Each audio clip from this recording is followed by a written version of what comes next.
propósito de Deus para a humanidade através da igreja após Pentecostes. E fomos falando, igreja após Pentecostes, a missão da igreja. Para que a igreja foi chamada? Almas, almas, almas. Uma geração entrega para outra geração, porque de 100 em 100 anos todo mundo morre na terra. Daqui a 100 anos, ninguém que está dentro dessa sala estará aqui. Some 100 anos com a idade que você já tem. Ninguém vai estar aqui. Daqui a 100 anos, todos nós estaremos na eternidade. Glória a Deus. Mas 100 anos eu teria 152 anos, evidentemente. De repente, daqui a 50 anos, uns daqui a 40, outros daqui a 60, os mais novos, outros, de repente, você já tem uns 60, daqui a pouco, mais uns 40, você já está com 100. Então, de 100 em 100 anos, todo mundo que está vivo, inclusive o bebê que está no colo, sabe a grávida? Daqui a 100 anos, aquele bebê que está no colo não vai estar aqui.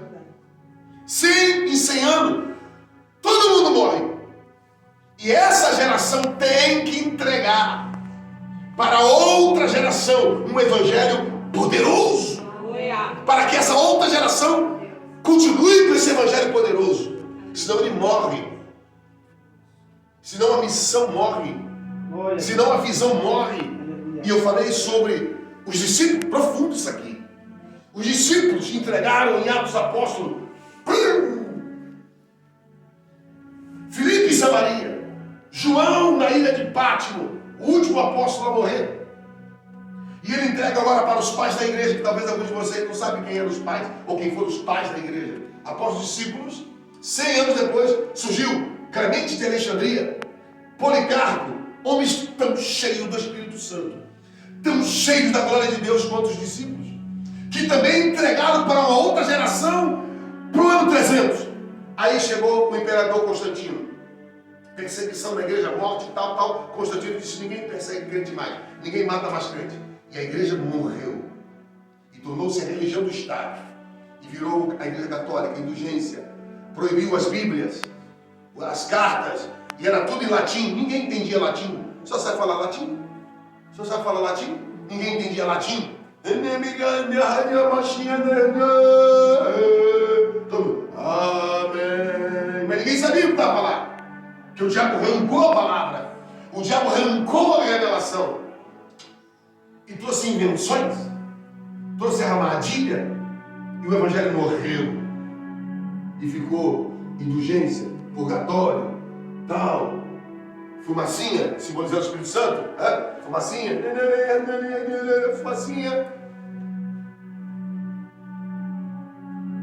1000 e tantos anos depois, um padre chamado Jerônimo Savonarola, padre italiano, Firenze, na Itália.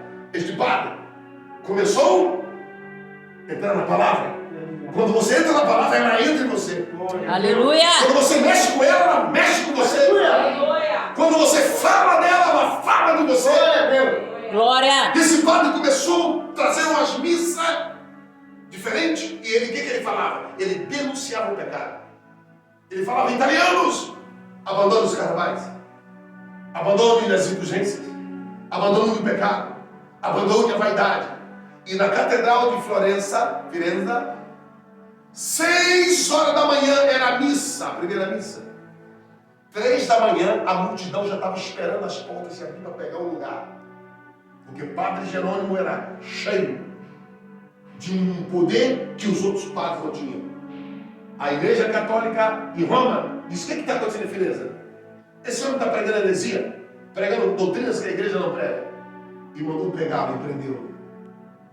E botaram ele numa roda de silício, esticaram o corpo dele até desconjuntar suas juntas, puxando numa roda, pá, estourou coluna, braço, deslocou tudo, e ele morreu. Levaram ele para a praça pública, fizeram uma grande fogueira e queimaram para exemplo de todos. Mas quase 100 anos depois, outro padre começou a mexer com isso. Começou a sair da rotina. Porque, a sair pela rotina. Meu Deus! Sabe, aquela oração da rotina. Aquele Glória! ir para o culto da rotina. Começou a fazer algo a mais. Aleluia. Começou a ir para um hotel, Aleluia. na sala debaixo do hotel. Começou a ir buscar, começou a fazer coisas fora do normal. Glória a Porque Deus. quando você faz coisas fora do normal, prepara para viver o anormal. Aleluia. Glória a Deus. Seu nome, John Hus, João Ganso. Acho que no Reino Unido ele começou a pregar. Ele começou a pregar. Começou a denunciar o pecado. Começou a denunciar a mentira. Começou a denunciar a hipocrisia. E a Igreja Católica Apostólica Romana mandou recado para ele. Que movimento é esse aí? É para ser todo igual. É para pregar todo mundo igual. Não quero nada que alerte o povo, que abra a mente do povo, que potencialize o povo. Pegaram John Hus e disse: nega essas heresias que você está pregando. Ele disse: eu não posso negar, porque está aqui no livro sagrado.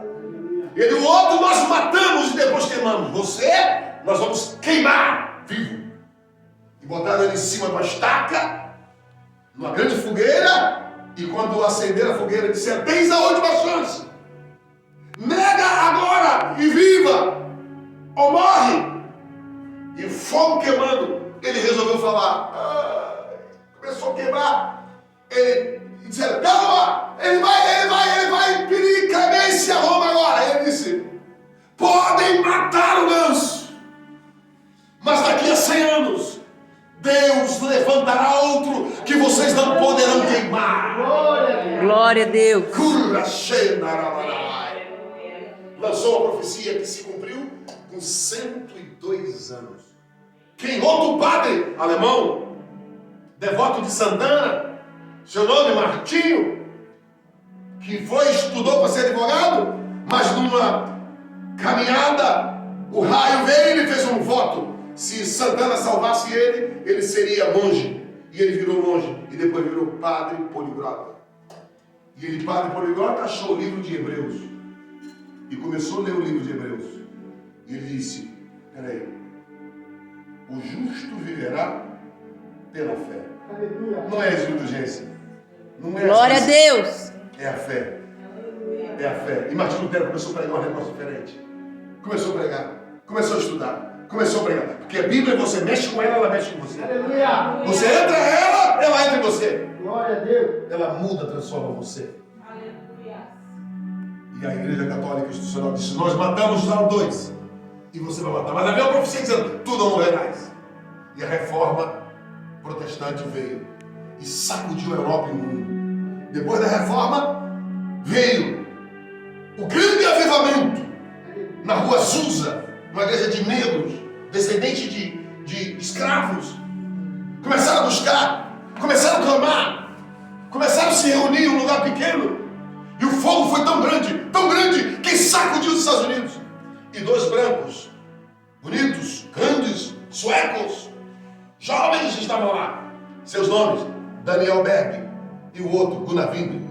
Os dois mocinhos que queriam estudar para ser universitário, mas receberam tanto fogo lá no meio da negrada, receberam tanto fogo no meio dos pretos da América, que voltaram pegando fogo dos Estados Unidos para cá. Glória. E Deus revelou para eles: vocês vão para um lugar chamado Pará. E eles: onde que tem negócio de Pará? Foram para o Mapa Mundi, pegaram o Mapa Mundi e começou a pesquisar. Na Europa não tinha, foram para o canto da África, não tinha, aí acharam uma cidadezinha lá, perto da Amazônia, no Brasil, escrito Pará. E eles pegaram o barco, não tinha avião, 6 meses dentro do navio, malária, vômito, mas cheios do Espírito Santo. Amém. E Daniel Berg e Gunnar Wingren chegou no Belém do Pará. Foi recebido numa igreja batista até então. E a batista não acreditava muito naquele negócio que eles pregavam. Cura, milagre, Deus que levanta, Deus que potencializa, expulsação de demônio. Eles não acreditavam muito nisso. E eles começaram a pregar e logo foram tocados lá na igreja batista e fizeram cultos debaixo de um lugarzinho pequeno e fizeram uma assembleia solene, solene para discutir qual seria o nome daquele movimento. E certamente disse: irmãos, atenção, silêncio, isso aqui não é uma assembleia do mundo, isso aqui é uma assembleia de Deus. Somebody love, assembleia de Deus. Pegou? Não pegou? Aleluia. E E o fogo pegou no Brasil. O fogo desceu no Brasil. Amém. O fogo se espalhou. Glória a Deus. Deus levantou no meio do povo um baixinho, paulista, descendente nordestino, pequenininho, chamado Manuel de Melo. Esse baixinho tinha tanto poder, que ele sozinho, num poder do Espírito Santo, encheu um ginásio, um estádio de futebol, sozinho, gritando: Cristo cura, Cristo salva e liberta. Do meio desse fogo nasceu outro homem, Cecílio Doriel, Casa da Bênção. Surgiu a Casa da Bênção, Brasil para Cristo. No meio desse fogo surgiu um outro chamado Davi Miranda, que abriu igreja em 180 países do mundo, sem televisão, com as rádiozinhas FMzinha, Haidai, que não dava nem para entender. O pastor dizia: aleluia, saia lá no glória a Deus. E se espalhou esse fogo. E aí surgiu o quê? Outros ministérios. Surgiu um homem que ninguém queria ele, mas ele era tomado pelo Espírito de Deus também. E ele falava um pouco estranho, porque o jeito dele pregar era diferente. Ele falava: meu amigo, minha amiga, no nome do Senhor Jesus, você vai arrebentar. Ele surgiu lá, 40 anos, desse fogo do Espírito Santo. E esse fogo se espalhou pelas nações, espalhou pelos países da América Latina. Tudo de um lugarzinho humilde, simples, mas de um povo que buscava o Espírito. Amém, Jesus. E Deus falou comigo que um fogo está acendendo na Europa. Aleluia. Um fogo, um poder, Imanina, está acontecendo na Europa. E eu preguei isso lá, na vigília. E a glória foi tanta, que as pessoas se jogavam no altar. Aleluia. E o pastor que dizia: meu Deus, por que eu convidei esse homem pregando lento? Esse pastor chorava tanto que ele se lançou no altar e dizendo: me aviva, me enche, nos enche de novo. Se nós nos perdemos, se coisas ficaram mais valiosas do que a tua presença, se dinheiro ficou mais valioso que a tua presença, nós queremos de volta a tua presença. Aleluia! Faz de novo. E o Senhor disse: busca de novo. É. Aleluia. Há uma presença de Deus aqui nesta noite. Aleluia. E Deus me trouxe aqui para te dizer que o fogo do Espírito Santo está te enchendo. O fogo do Espírito Santo Glória a Deus. está para você. Está ativando a glória dele em você. Às vezes tem muita gente que não quer que você fique cheio. Porque se você ficar vazio, é fácil de manipular você, é fácil de enganar você. Mas se você ficar carregado da unção de Deus, ninguém consegue manipular você. Glória a Deus. Glória a Deus. Porque você está tão cheio da presença, tão cheio da graça de Deus, tão cheio da glória de Deus. As portas vão se abrir em cadeias. Aleluia! Vai vir sobre você. Oh, aleluia. Deus grande. Oh, aleluia. Deus está colocando fome em nós para alguma coisa.